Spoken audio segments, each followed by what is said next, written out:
প্রশ্ন দিয়েছেন, এগুলো তো প্রশ্ন আগে আমি বলেছি, এগুলো উত্তর দিয়েছি অনেক। সুন্নত এবং বেদাতের মধ্যে পার্থক্য কি আপনার মাধ্যমে সবাই জানতে চায়। বেদাত হলো যেটা সুন্নত নয়। বেদাত কি? যেটা সুন্নত নয়, যেটা নবীজির জীবনীতে নাই, ওনার বক্তব্যে নাই, ওনার রেখে যাওয়া দলিল প্রমাণে নাই, সেটাকে কি বলে? বেদাত বলে। সহজ ভাষায় বেদাত বলা হয় যা সুন্নত নয় তাই বেদাত, যা সুন্নত নয় তাই বেদাত। বেদাত শব্দটা একটু জটিল, আরবি শব্দ মানুষে বুঝে না। বেদাত বেদাত বেদাত কি, এই জন্য বাংলায় সংজ্ঞায়িত যদি এভাবে করি আমরা, খেলাফে সুন্নত, সুন্নতের খেলাফ যা তাই কি বেদাত, সুন্নতের খেলাফ যা তাই কি বেদাত। টাকনুর নিচে পুরুষদের কাপড় পরা, প্যান্ট পরা, লুঙ্গি পরা, এটা কি খেলাফে সুন্নত? এটা খেলাফে সুন্নত, এটা বেদাত, এটা হারামও। এটা কি বিদআত, এটা হারাম।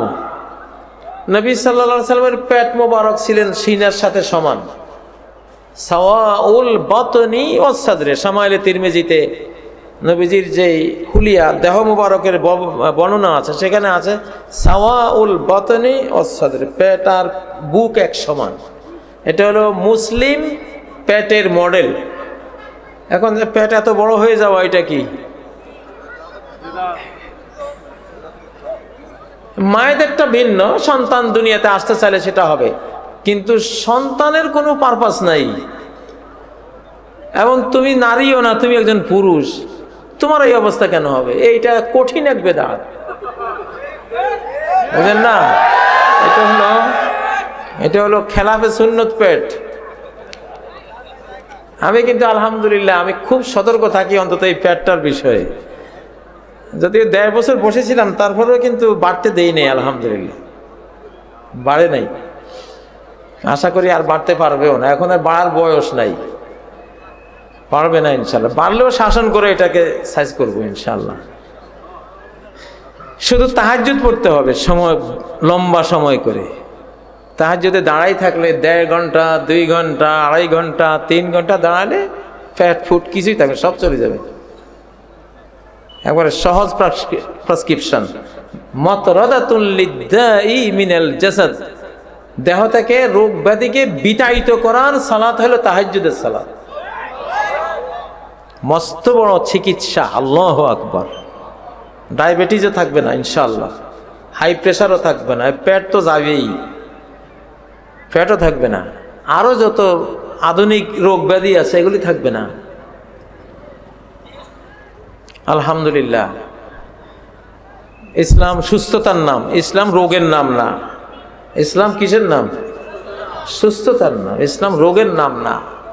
তো এই জন্য হযরত আয়েশা বলতেন, ইসলামের প্রথম বেদাত হলো পেট ভরে, কানায় কানায় পেট ভরে খাওয়া।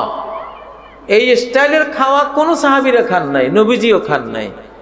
কিন্তু অনেক সম্পদের মালিকানা হওয়ার পরে আস্তে আস্তে খাওয়া শুরু হয়ে গেছে, বুঝছেন?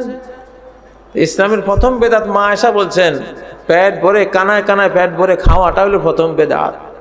এইটা থেকে বাকিগুলি শুরু হয়ে গেছে। খাদ্য কন্ট্রোল করবেন, খাদ্য পেটকে 3 টুকরা করে 3 ভাগ করে, 1 ভাগ খাবার, 1 ভাগ পানি, 1 ভাগ খালি। এটা হলো সর্বোচ্চ খাওয়া, খাওয়ার একবারে চূড়ান্ত ফাইনাল সীমানা এটা। এরপরে খাওয়ার কোনো সুযোগ নেই। নবীজি তার চেয়েও কম খেতেন। আল্লাহ তাআলা আমাদেরকে কম খাওয়ার তৌফিক দান করেন। কম খাওয়াই বেশি খাওয়া, কম খাওয়াটাই কি বেশি খাওয়া, আর বেশি খাওয়া কি কম খাওয়া। কথাটা বুঝছেন? কম খাওয়াটাই বেশি খাওয়া। কম কম কম কম করে খেলে 100 বছর বাঁচলে 100 বছরেই গরুর গোস্ত, খাসির গোস্ত, কই মাছ, রুই মাছ, কার্পু মাছ সব খেতে পারে। তাহলে কম কম করে খাইলে 100 বছর বাঁচলে 100 বছরে খেতে পারবেন, আটা যাও খাওয়া লাগবে না। আর টাকা পয়সার মালিক হয়ে একেবারে বোঝাই করে 5-7 বছর খাইয়া পরে মেডিকেল চেক আপ করে দেখেন যে high pressure, diabetes, ulcer. Doctor বললো কলা খাইলে এক টুকরা, গোস্ত খাইলে এক পিস, না খাইলে আরো ভালো। এখন আরো 40 বছর বাঁচছে আটা যাও খাইয়া।